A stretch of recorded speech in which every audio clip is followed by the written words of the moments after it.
भगवद गीता का अध्याय 9। इसे कहते हैं रहस्यों का राजा। आखिर क्यों? ऐसा क्या खास है इसमें? आज हम इसी सबसे गोपनीय, सबसे गहरे ज्ञान के सार को समझने की कोशिश करेंगे। एक ऐसा ज्ञान जो शायद जिंदगी को देखने का पूरा नजरिया ही बदल दे। तो चलिए इस रहस्य से पर्दा उठाते हैं। हम सब अपनी जिंदगी में कभी ना कभी ये जरूर सोचते हैं कि क्या हमारी सारी मुश्किलों की, सारी समस्याओं की जड़ ये दुनिया ही है। गीता का 9वां अध्याय इसी गहरे सवाल का जवाब देने की कोशिश करता है और यहीं से हमारी ये पूरी पड़ताल शुरू होती है। गीता यहां एक बड़ा जरूरी शब्द सामने रखती है, अशुभ। अब इसका मतलब ये नहीं है कि दुनिया बुरी है या खराब है, नहीं, बल्कि अशुभ वो हालत है, वो स्थिति है जब हम अपनी आसक्ति, अपने अटैचमेंट की वजह से इस दुनिया से बुरी तरह बंध जाते हैं। यानी प्रॉब्लम दुनिया में नहीं है, हमारे देखने के तरीके में है। इस बात को ना एक बड़ी जबरदस्त मिसाल से समझा जा सकता है। सोचिए, जीवन एक रथ की तरह है। अब अगर इस रथ का सारथी शरीर और इंद्रियां हों तो ये दुनिया कैसी लगेगी? बिल्कुल परेशानियों से भरी हुई, है ना? लेकिन अगर सारथी ईश्वर को बना दिया जाए तो यही दुनिया एकदम मंगलमय और आजाद महसूस होने लगती है। यानी सवाल बस एक ही है, जीवन के इस रथ की लगाम आखिर किसके हाथ में है? तो ठीक है, समस्या से अब समाधान की ओर बढ़ते हैं। ये अध्याय ज्ञान के एक ऐसे रूप के बारे में बताता है जिसे सबसे ऊपर रखा गया है। इसे ही सभी रहस्यों का राजा कहा गया है। एक ऐसा रास्ता जो सीधा है, शक्तिशाली है और जो कभी खत्म नहीं होता। आखिर इस ज्ञान को इतना श्रेष्ठ, इतना महान क्यों कहा गया है? क्योंकि देखिए, ये कोई एक और रहस्य नहीं है, ये तो सभी रहस्यों का राजा है। ये पवित्र तो है ही, पर साथ ही इसका असर सीधे, डायरेक्ट महसूस होता है। और सबसे खास बात, इसका अभ्यास करना मुश्किल नहीं, आसान है और ये कभी नष्ट नहीं होता। यही गुण इसे हर किसी के लिए इतना सुलभ और शक्तिशाली बनाते हैं। और ग्रंथ इस रास्ते पर न चलने का अंजाम भी साफ साफ बताता है कि जिनके मन में इस ज्ञान के लिए श्रद्धा नहीं है, विश्वास नहीं है, वो ईश्वर तक नहीं पहुंच पाते, बल्कि जन्म और मृत्यु के इस कभी न खत्म होने वाले चक्र में ही भटकते रहते हैं। ये चेतावनी इस ज्ञान के महत्व को और भी गहरा कर देती है। अब हम इस अध्याय के उस सबसे सेंट्रल आइडिया पर आते हैं जो पूरी शिक्षा का आधार है, ईश्वर की प्रकृति।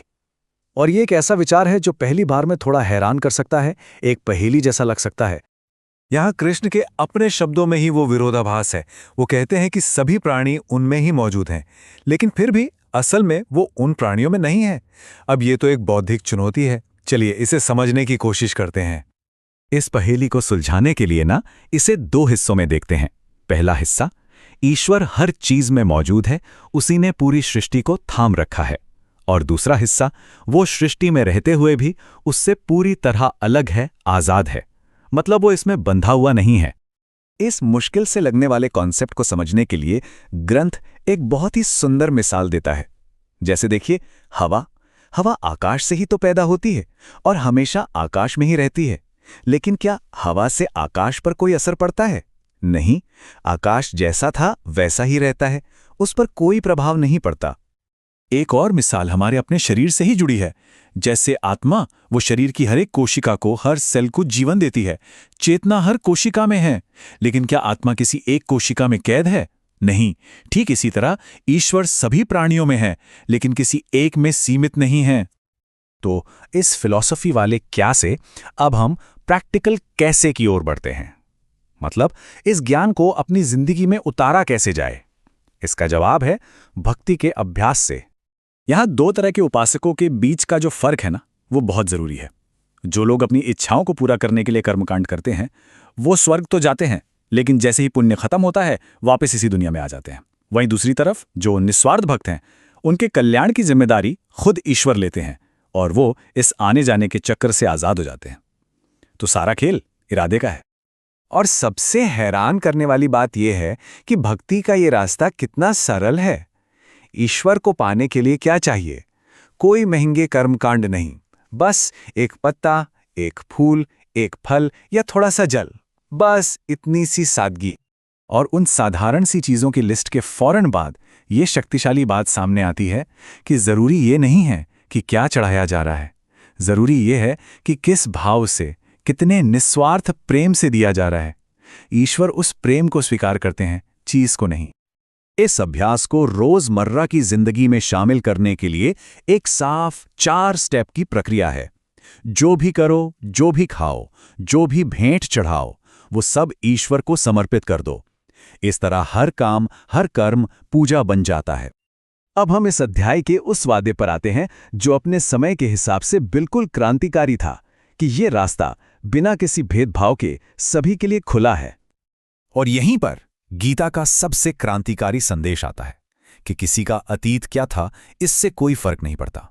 ग्रंथ कहता है कि अगर कोई बड़े से बड़ा पापी भी सच्ची श्रद्धा से ईश्वर की शरण में आ जाए तो उसे भी संत ही समझना चाहिए।